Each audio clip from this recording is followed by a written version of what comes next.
When we think of terrifying figures lurking in the night, we picture shadowy figures, highwaymen, or even the infamous Jack the Ripper. But in the late 19th and early 20th centuries, a different menace haunted the streets, one far less deadly but no less disturbing, and they called him Jack the Hugger.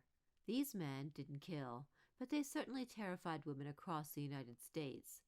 Some grabbed victims from behind, some leapt from the shadows, and at least one chased women down on a bicycle.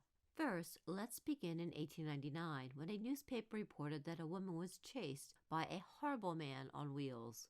The article tells us, for fear of Jack the Hugger, Pittsfield women are afraid to go out after dark unless they go in squads. It is rare to find one woman walking alone in any of the streets that are not patrolled by the police.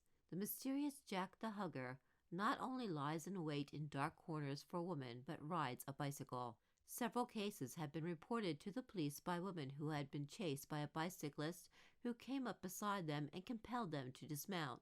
So far, the women have escaped any great injury. And if it wasn't scary enough to know that there was a Jack the Hugger on the loose, two young women thought it would be hilarious to put on their brother's clothes and false mustaches and set out on a hugging expedition.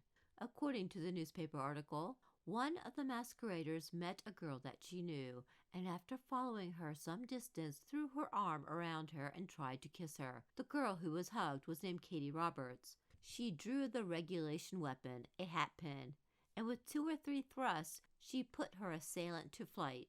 A few short years later, in 1902, we find yet another Jack the Hugger on the prowl in Portland, Maine. However, things don't go quite as he planned. The article tells us, it was about 9 o'clock when a young woman was on her way home that she saw a man standing on the corner of Park Street. She thought he might be the Hugger and was a little afraid of him, but after watching him a moment thought he was waiting for someone and harmless. The man was well dressed, wore a long light overcoat, and was of medium size. The young woman was positive that she would know him if she saw him again.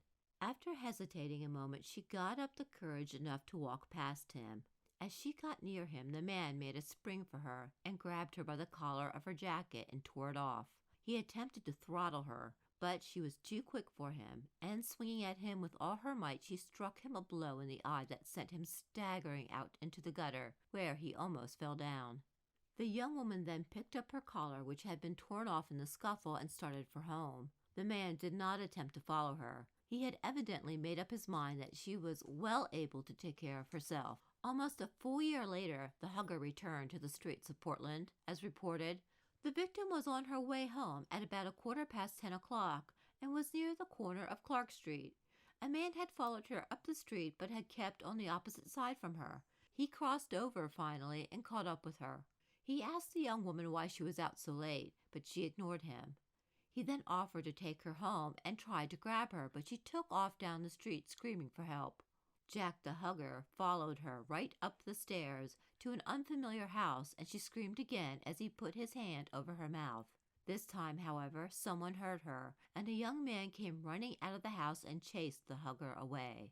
Meanwhile, a Rock Island, Illinois Hugger was caught and arrested in 1904. The older man, described as having long whiskers, was caught terrifying young girls at 10th Street and Sylvan Avenue. Police said they caught him almost in the act and planned to keep him locked up for a month for his piss-poor behavior.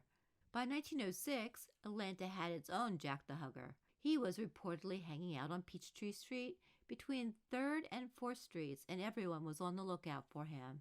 A call officer said, "Not a day passes but that some lady is insulted." The man in question is a white man and makes his appearances usually at dusk. Unattended ladies stand in danger of meeting him at this hour. It is almost impossible for a lady to pass along Peachtree without meeting this man.